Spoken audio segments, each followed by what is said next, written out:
నమస్తే అండి. Depression. Depression ఎందుకు వస్తుంది? వచ్చిన తర్వాత దీన్ని ఎలా కనుగొనాలి? దీని నుంచి ఎలా బయటపడాలి? అన్ని వివరాలు వీడియోలో మీకు చెప్తాను. డిప్రెషన్ లోపల నలిపేస్తూ బయటకు చెప్పుకోలేని ఒక పెద్ద సమస్య గురించి చాలా వివరంగా మాట్లాడుకుందాం. డిప్రెషన్ లేదా మానసిక కుంగుబాటు. చాలామంది అనుకుంటారు డిప్రెషన్ అంటే కేవలం ఏదో బాధ పడటం అని. కానీ కాదండి. అది బాధ కంటే చాలా పెద్దది.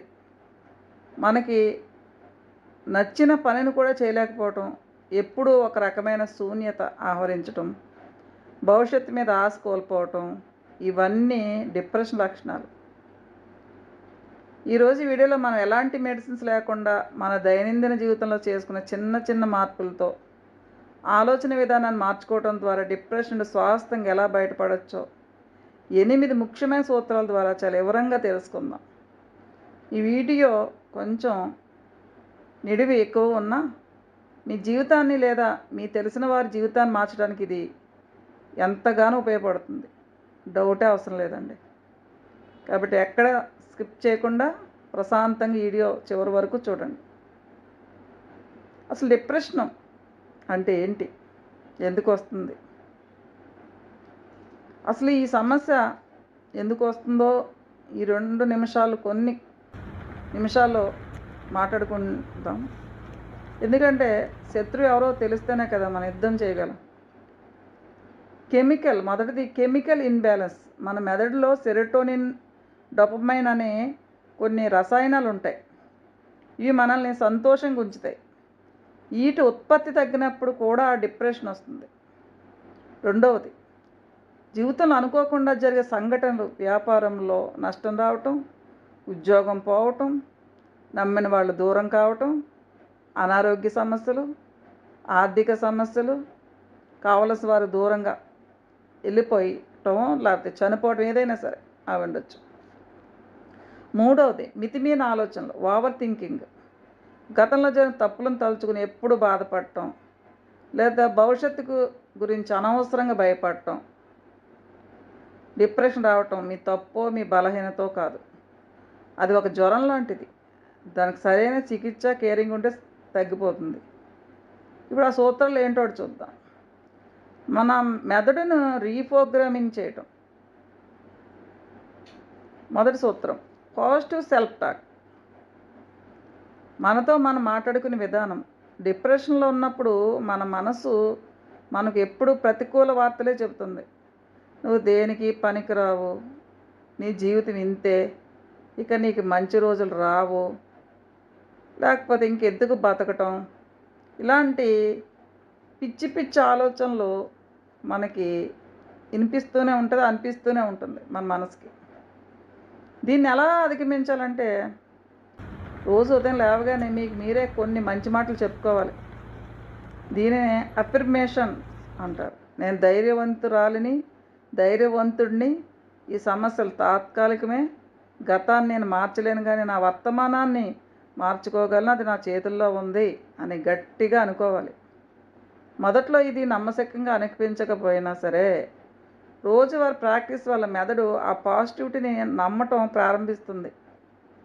మీ ఆలోచనలు ఒక డైరీలో రాయటం అలవాటు చేసుకోండి. నెగిటివ్ ఆలోచనలు కాగితంపై రాసి దాన్ని చించేయండి. మీరు ఎవరైనా తిట్టాలి, అరవాలనుకుంటున్నారేమో అనుకోండి, వాళ్ళని ఏం తిట్టాలనుకున్నారో తిట్టండి. ఒక కాగితం మీద రాయండి, చింపేయండి. అది మీ మనసుకు ఒక తెలియని ఉపశమనాన్ని ఇస్తుంది. నాలుగవది శారీరక శ్రమ మరియు హ్యాపీ హార్మోన్లు. శారీరక కదలిక. మనసు బాగాలేనప్పుడు మన శరీరం కూడా సహకరించదు.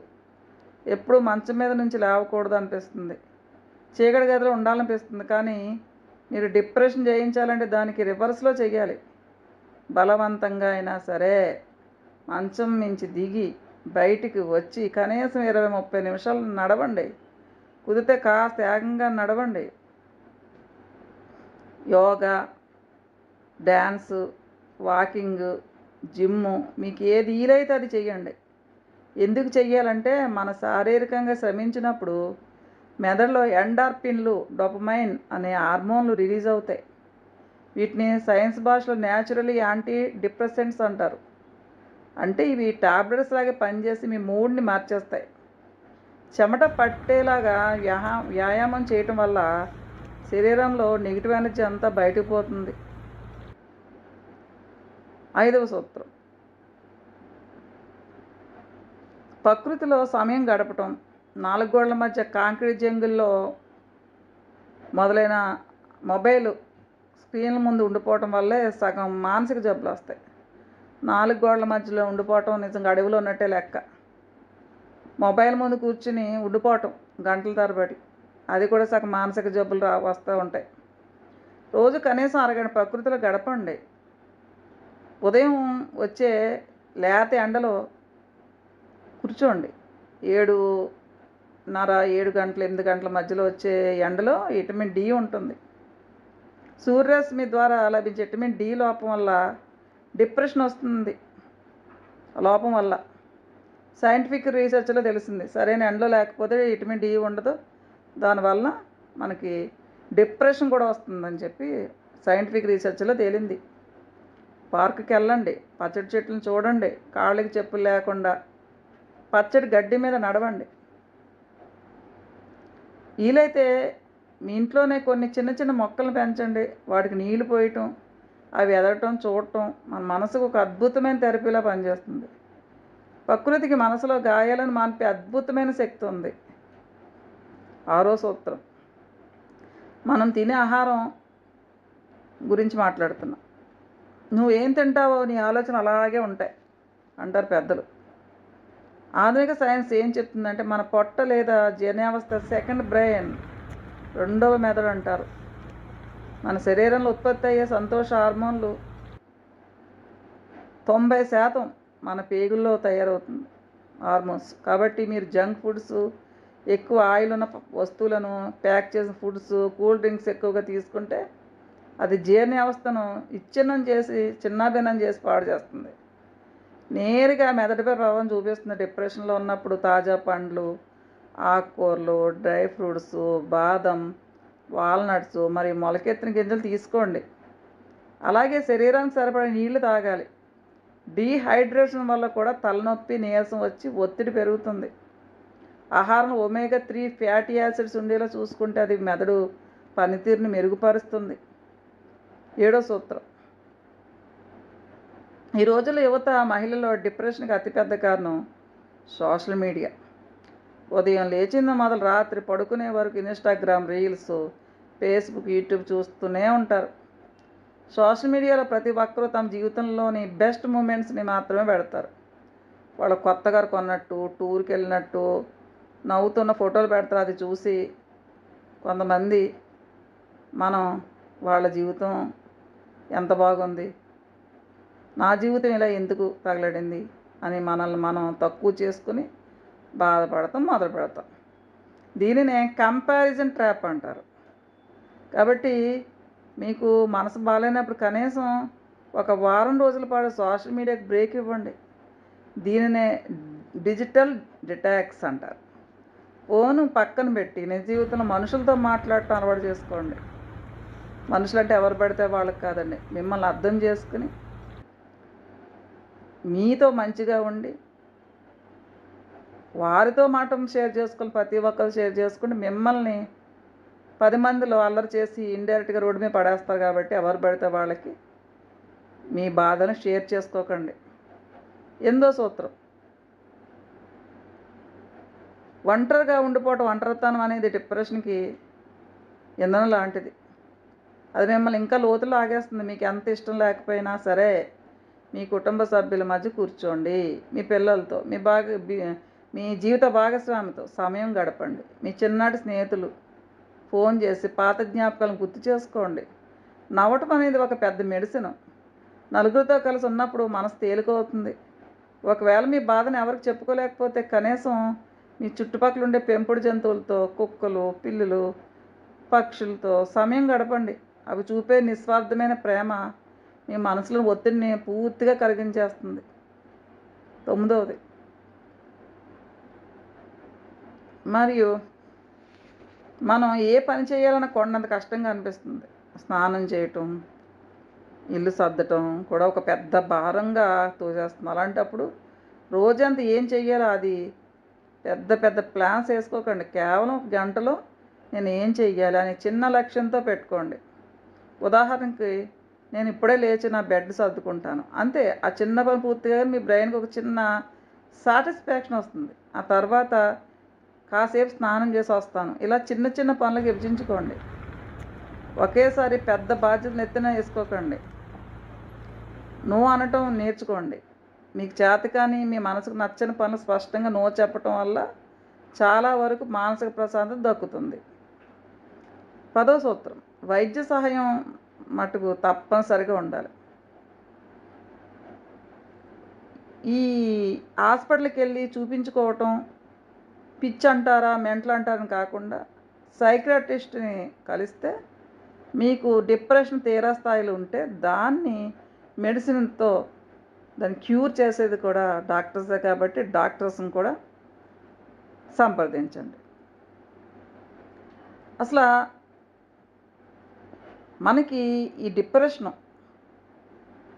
ఎందుకు వస్తుంది, అసలు ఎందుకు వెళ్తారు, మనసు ఎందుకు కుంగిపోతుంది అనేది మనం ఒక్క రోజులో కాదని అది ఒక నిశ్శబ్దమైన శత్రువు. మనకు తెలియకుండా మన ఆలోచనలో, మన దినచర్యల్లో, మన చుట్టూ ఉండే వాతావరణంలో జరిగే మార్పుల వల్ల ఇది కూడా వస్తుంది. ఇది ఒక కారణం. ఈరోజు మనం ఈ సమస్య యొక్క మూల కారణాలు వివరంగా మాట్లాడుకుందాం. జన్యుపరమైన కారణాలు, వంశపారంపర్యం లేదా జీన్స్ వల్ల కూడా ఈ డిప్రెషన్ వస్తుంది. కుటుంబంలో తల్లిదండ్రులకు కానీ లేదా రక్త సంబంధీకుల్లో కానీ ఎవరికైనా తీవ్రమైన మానసిక ఒత్తిడి లేదా కుంగుబాటు ఉంటే అది తర్వాత తరాల వారికి వచ్చే అవకాశం కొద్దిగా పెరుగుతుంది. మన శరీర నిర్మాణంలో జీన్స్ ఎంత ముఖ్యమో మన మెదడు పనితీరులో కూడా అంతే ముఖ్యం. అయితే వంశంలో ఒకరికి ఉన్నంత మాత్రం అందరికీ వస్తుందని కాదు. చుట్టూ ఉండే వాతావరణం ఒత్తిడి తోడైనప్పుడు ఈ జన్యుపరమైన కారణాలు డిప్రెషన్గా బయటపడతాయి. హార్మోన్ల అసమతుల్యత, అలాగే ముఖ్యంగా మహిళల్లో ఈ సమస్య ఎక్కువగా అనిపిస్తుంది. థైరాయిడ్ సమస్యలు, థైరాయిడ్ హార్మోన్లు హెచ్చుతగ్గులు, హైపోథైరాయిడిజం ఉన్నప్పుడు మనిషి తెలియకుండా విపరీతమైన నీరసం, నిరాశ ఆవరిస్తాయి. గర్భధారణ మరియు డెలివరీ తర్వాత పోస్ట్ పార్టమ్ డిప్రెషన్స్, ప్రసవం జరిగిన తర్వాత మహిళ శరీరంలో హార్మోన్లు ఒక్కసారిగా మారిపోతాయి. ఆ సమయంలో వచ్చే డిప్రెషన్ చాలామందిని కేవలం చికాకు అనుకుని వదిలేస్తారు, కానీ అది తీవ్రమైన మానసిక కుంగుబాటు దారితీస్తుంది. వయసు పెరగటం, మహిళలో పీరియడ్స్ ఆగిపోయే దశలో కూడా హార్మోన్ మార్పుల వల్ల తీవ్రమైన మూడ్ స్వింగ్స్ మరియు డిప్రెషన్ వచ్చే అవకాశం ఉంది.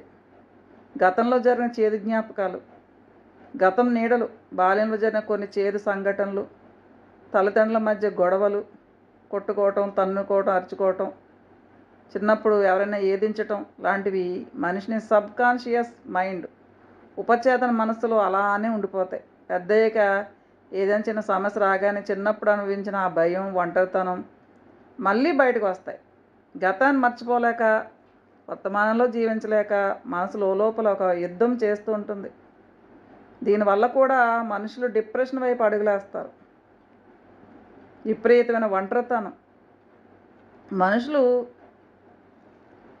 అందరితో కనెక్ట్ అయ్యి ఉంటారు ఫోన్ల ద్వారా. మనస్ఫూర్తిగా మాట్లాడేవారు ఒక్కరు కూడా ఉండరు. పెద్ద పెద్ద నగరాల్లో ఒంటరిగా ఉండటం అంటే అది కామన్.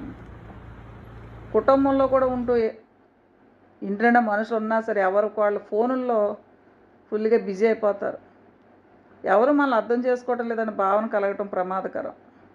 మనసులో బాధ ఉన్నప్పుడు ప్రశాంతంగా ఏడవటానికి ఒక భుజం, నేనున్నానని ధైర్యం చెప్పే ఒక మనిషి లేకపోతే ఒంటరితనం లోపల మనిషిని తినేస్తుంది. నిజంగా మీకు బాధ, దిగులు ఉన్నప్పుడు అది మగవాడైనా సరే ఏడ్చేయండి.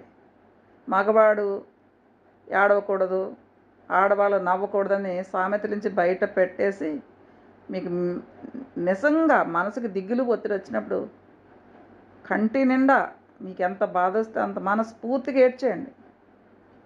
ఏడవకపోతే పెయిన్, స్ట్రెస్ ఎక్కువైపోతుంది. అది ఆడవారైనా మగవారైనా సరే.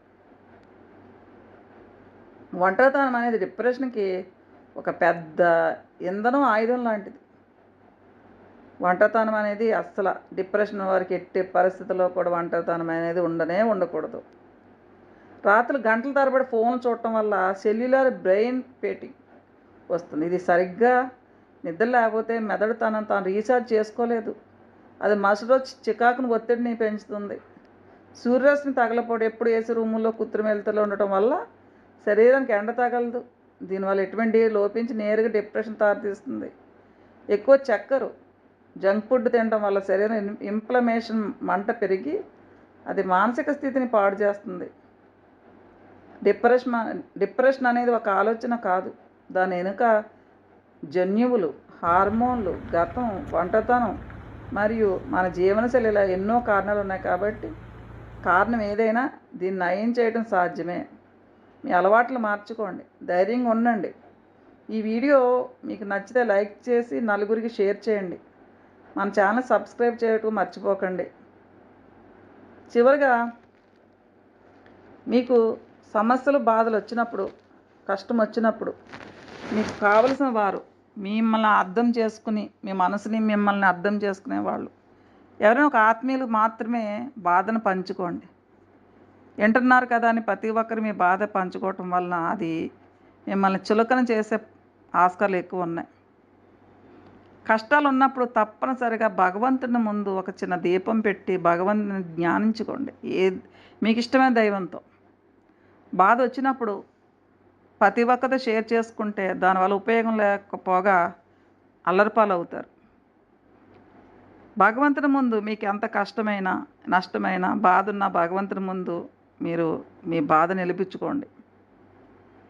తెలుసో తెలియక మిస్టేక్ చేస్తే భగవంతుని ముందు ఒప్పుకోండి. ఒక కష్టం వెనకలో సుఖం, ఒక సుఖం వెనకలో కష్టం ఉన్నట్టు ఈరోజు మీరు డిప్రెషన్లో ఉంటే ఇదే జీవితం అనుకోవద్దు. చాలామంది ఇప్పుడు ఈరోజు విఐపీలుగా, సెలబ్రిటీలుగా, గొప్పవారుగా ఉన్నవారు అందరూ ఏదో ఒక సమయంలో డిప్రెషన్ను, బెంగ, దిగులుతో మంచాన్ని పట్టిన వాళ్ళే. సినిమా సెలబ్రిటీస్ కానీ, రాజకీయ నాయకులు కానీ, ఎవరైనా సరే. ఓటమి ఎప్పుడు కూడా గెలుపు కోసమే. ఎంతోమంది రాజకీయ నాయకులు ఓటమి పాలవుతారు. మనం ఓడిపోయాం కదా అని వారు అలాగే ఉండిపోరు. నెక్స్ట్ మనం ఎంత పైకి రావాలి, ఎంత పైకి వస్తే మనం ఒక ఎంపీగా గెలవాలి, ఒక మినిస్టర్గా గెలవాలి, ఒక ఎమ్మెల్యేగా గెలవాలని ఒక గోల్ పెట్టుకుంటారు. అంతే కదా, ఓడిపోయామేమో ఇంకా మనకి ఎవరు ఓట్లేరని చెప్పి ఒక రాజకీయ నాయకుడు అనుకోడు. అలాగే ఒక సినిమా స్టార్, కొన్ని సినిమాలు ఫ్లాప్ అవుతూనే ఉంటాయి. ఆ సినిమాలు ఫ్లాప్ అవుతున్నాయి కదా, నాకు హిట్ రాదేమో అని చెప్పి డిప్రెషన్ పాలైన యాక్టర్స్ ఎంతమంది. అందులో జగపతి బాబు గారు కూడా ఆయన ఇంటర్వ్యూస్లో మనకి ఎంతో చక్కగా చెప్తూ ఉంటారు. అలా KFC చికెన్ ఆయన భార్య బిడ్డలు కూడా వదిలేసి జీవితంలో సక్సెస్ లేక 60 ఏళ్ల వయసులో ఆయన చిన్న ప్రయోగం చేసింది. అది ఆయన వీధిలో స్ట్రీట్లో అమ్ముకుంటూ ఆయన KFC చికెన్ ఫౌండర్ కొన్ని వేల కోట్ల టర్న్ ఓవర్ చేస్తున్నారు. 60 ఏళ్ల వయసులో సక్సెస్ వచ్చింది. అలాగే రామోజీరావు గారు, ఆయన చాలా చిన్న స్థాయి నుంచి ఆయన జంగుడి మీద ఆ సరుకులు అమ్ముకుంటూ కొన్ని వేల కోట్లకి అధిపతులు అయిన వాళ్ళు. ఇలా ప్రతి ఒక్కరి జీవితంలో కూడా ఆర్థికంగా సమస్యలు వచ్చినప్పుడు అది ఎలా పైకి రావాలని ఆలోచించాలో, మన జీవితం ఇంతే అనుకోకూడదు. అలాగే అనారోగ్య సమస్యలు ఉంటాం. మనకు కావలసిన వారు మనకు అందుబాటులో ఉండకపోవచ్చు, మనకు హెల్ప్ చేసేవాళ్ళు ఉండకపోవచ్చు, మనకు అందరూ ఉండి కూడా దిక్కులేని వాళ్ళకి మన మంచం మీద పడి ఉండొచ్చు. అలాంటప్పుడు డిప్రెషన్ వచ్చినప్పుడు మానసిక స్థైర్యం కోల్పోకుండా మిమ్మల్ని మీరు ఎలాగా ఇల్లు పవర్ తెచ్చుకోవాలని ఆలోచించండి. మీరు మళ్ళా హెల్త్ ప్రాబ్లం తగ్గి ఎంత పైకి రావాలని ఆలోచించండి. 10 మందికి ఇన్స్పిరేషన్గా ఉండాలని ఆలోచించండి. అలాగే మనకు కావాల్సిన ఆత్మీయులు కాలం చేయొచ్చు. చిన్న వయసులో అయి ఉండొచ్చు, పెద్ద వయసు అయి ఉండొచ్చు, మనకి అత్యంత ఆత్మలు అయి ఉండొచ్చు. ఇది భరించరాని బాధే. కానీ చిన్న ఉదాహరణ చెప్తున్నా, మీలో బాధ తగ్గించాల ఉద్దేశంతో. చాలామంది కన్న తల్లిదండ్రులు కడుపున పిల్లలు పుట్టి చాలా చిన్న వయసులో చనిపోతూ ఉంటే ఆ దుఃఖం భరించరాంది, జీవితాంతం ఒక నరకం. పిల్లలు చనిపోయారు కదా, తల్లిదండ్రులు వారితో చనిపోరు కదా. ఏదో ఒక ఆత్మస్థైర్యం, వెనకాల ఇంకో బిడ్డ ఉందనో, ఏదో ఒక ఆత్మస్థైర్యం, ఏదో ఒక శక్తి బతకాలని ఆశ చూపిస్తుంది. నిరాశ ఉన్నప్పటికీ కూడా బతకాలి కదా, లైఫ్ ఇచ్చిన తర్వాత భగవంతుడు. మనం మన కోసం బతకటం లేదు. మన వల్ల ఏదో పర్పస్, ఏ పర్పస్ లేకుండా భగవంతుడు మనల్ని పుట్టించడు. కాబట్టి ఆ పర్పస్ కోసం మీరు బ్రతకాలి, బ్రతికి చూపించాలి. కాబట్టి ఎగ్జామ్ ఫెయిల్ అయిందని, వ్యాపారం పోయిందని, అనారోగ్యంగా ఉన్నామని, అప్పులు పాలయ్యామని దిగులు ఉంటుంది, డిప్రెషన్ ఉంటుంది. కానీ ఫెయిల్ అయిన వాళ్ళు కూడా మళ్ళా నెక్స్ట్ టైం కష్టపడి చదివితే విన్ అవుతారు. వ్యాపారం లాస్ వచ్చిన వాళ్ళు కూడా దీన్ని ఇంకా ఇంప్రూవ్మెంట్ ఎలా చేయాలని అనుకోండి, మంచి బిజినెస్ మ్యాన్లు అవుతారు. ఏదైనా సక్సెస్ అనేది మీ చేతుల్లో ఉంటుంది. ఈ రోజున మనం బాధల్లో కష్టాల్లో ఉన్నామని చెప్పి మనం అలాగే ఉండిపోతే సక్సెస్ కాము. బాధపడండి, ఏడవండి, ఎన్ని కష్టాలు, ఎన్ని అవమానాలు, ఎన్ని బాధలు, ఎన్ని ఇబ్బందులు పడతారో అంతా మళ్ళా ఎవరెస్ట్ శిఖరంలాగా, మేరు పర్వతంలాగా ఎదిగి చూపించే ఆస్కారం మీ చేతుల్లోనే ఉంది. కాబట్టి మీరు కాన్ఫిడెన్స్ అనేది కోల్పోవద్దు. ఓవర్ కాన్ఫిడెన్స్ కాదు, కాన్ఫిడెన్స్ అయితే మన మీద ఉండాలి. మన మీద మనకి నమ్మకం ఉండాలి. మనం డల్ అయిపోవటం వల్ల మన శత్రువులకి మనం చులకన అవ్వద్దు.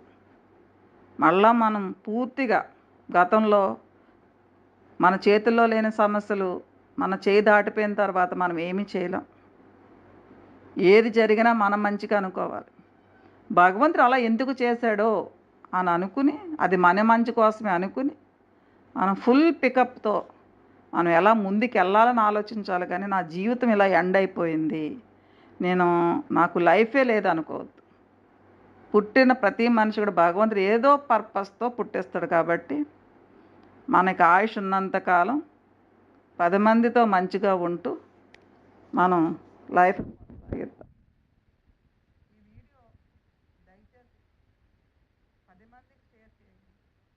ఈ వీడియో ఎవరికొకరికి ఉపయోగపడవచ్చు. బాధలు, ఇబ్బందులు ఉన్నవాళ్ళు, డిప్రెషన్ ఉన్న వాళ్ళు ఈ వీడియో 2-3 సార్లు చూడండి. ఇంకా ఎలాంటి వీడియోలు కావాలో కామెంట్ చేసి